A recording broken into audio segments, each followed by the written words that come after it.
feedback that I consistently get, and this is regardless of what group that I'm working with, is the fact that they're able to work real time with their colleagues using scenarios that are extremely hard hitting.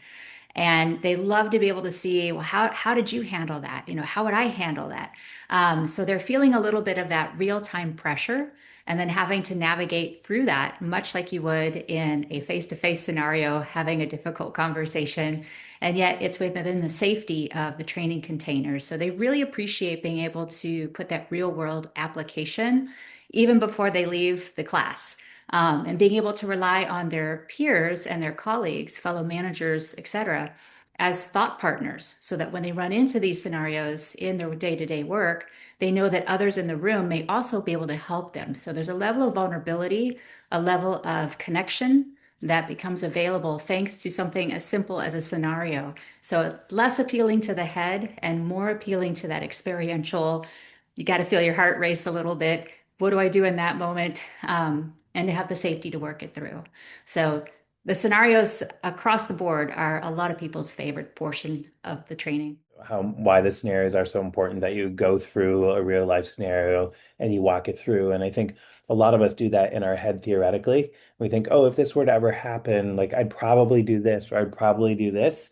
And I think there's less value in that than actually, like Tony said, taking a real scenario and then forcing ourselves to use the language that we would use in the situation. Because to me, and Tony's chuckling because she knows that I love like language and I love sentence starters.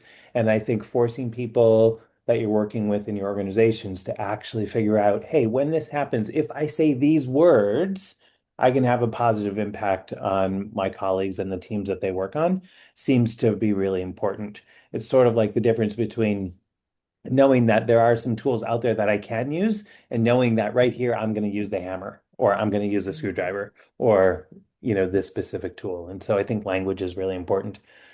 The other piece that I think the upstander training is so important for, and I think this is perhaps sometimes understated because we're always interested in speaking with an individual. How does any individual feel like they can speak up and support their colleagues in a situation where their voice needs to be heard?